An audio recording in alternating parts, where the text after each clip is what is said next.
حضور نے فرمایا کہ میں قرآن مجید کی ایک ایسی آیت جانتا ہوں، اگر تمہیں معلوم ہو جائے، لوگ اس کو تھام لیں، اس کو پکڑ لیں، تو ان کے لیے وہ آیت کافی ہے۔ ایک آیت قرآن کی جو میں جانتا ہوں، اگر لوگ اس کو تھام لیں، اس پہ عمل پیرا ہو جائیں، اس کو روحوں میں اتار لیں، اس کو اپنے عمل کا حصہ بنا لیں، اس پر یقین و اذعان کا جہاں آباد کر لیں، تو فرمایا کہ وہ ایک آیت ہی ان کی پوری زندگی کے لیے کافی ہے۔ اللہ اکبر۔ اور وہ آیت کیا ہے؟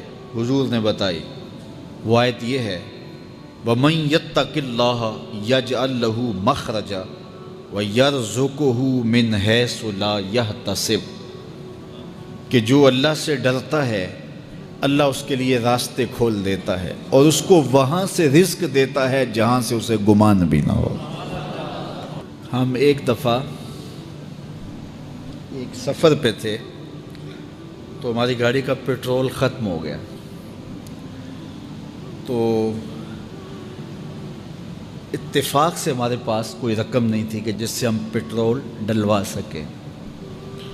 تو میں نے اپنے ساتھی سے کہا کہ یہاں کوئی قریب ترین ساتھی ہو تو اس کا نمبر ہو تو اس کو فون کرو کہ ہمیں تھوڑی سی رقم بھیجے تاکہ ہم گاڑی میں پیٹرول ڈلوا لیں، اور اگر کوئی قریب یاد آ جائے تو ہم اتنا سفر کر سکتے ہیں، 1-8 کلومیٹر۔ تو اچانک ایک ساتھی یاد آ گیا کہ وہ یہ دوسری تیسری روڈ کے اوپر اس کا گھر ہے، تو ہم نے گاڑی ادھر موڑی، تو ابھی اس کے گھر نہیں پہنچے تھے، تو ایک آدمی ہمیں دیکھ کے تو حشاش بشاش ہو گیا۔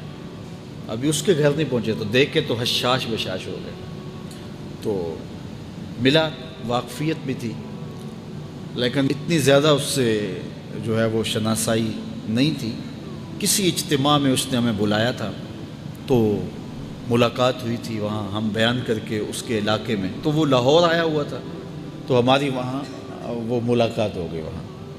تو وہ جلدی سے جیب میں ہاتھ ڈال کر کے، تو کچھ رقم تھی اس کے پاس، اور میں پیش کر کے کہنے لگا کہ وہ 2-3 سال پرانی بات، کہتا وہ آپ ہمارے جلسہ میں گئے تھے، ہم آپ کی کوئی خدمت کرنا چاہتے تھے لیکن آپ ہمیں پکڑا ہی نہیں دیے۔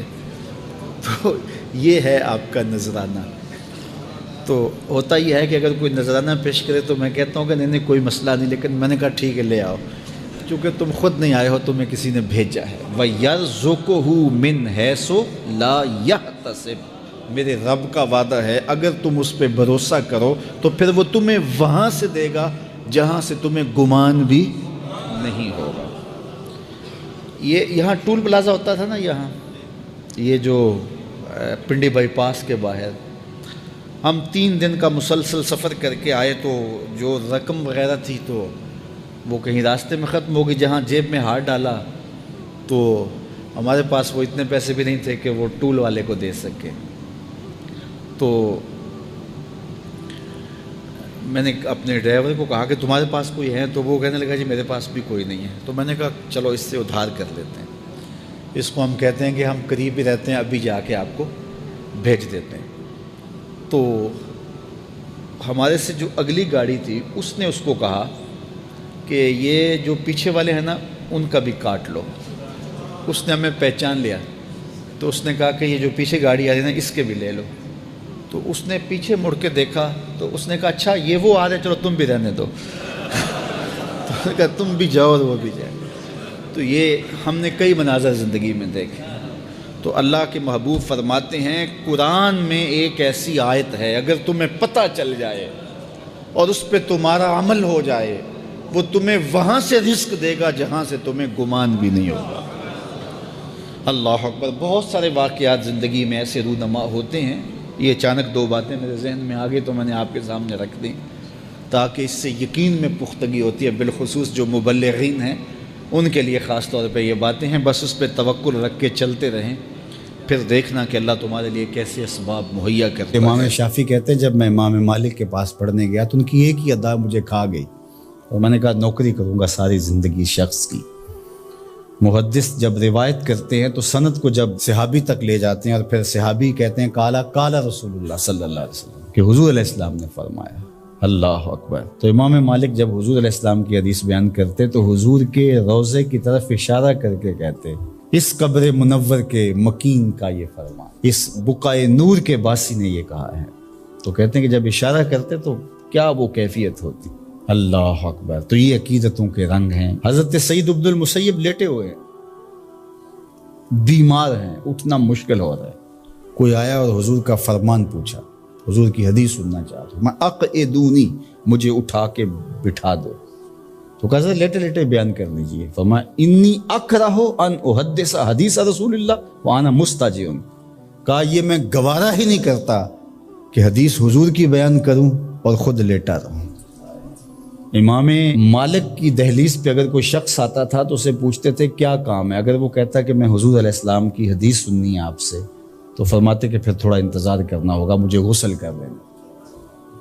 غسل کرتے، خوشبو لگاتے، تخت بچھ جاتا، بخور سلگھا دیا جاتا، پھر اس کو بٹھاتے اپنے سامنے، اب پوچھو میں تمہیں حضور کا فرمان سنا. یہ اہتمام ہے حضور کی حدیث کی روایت کا.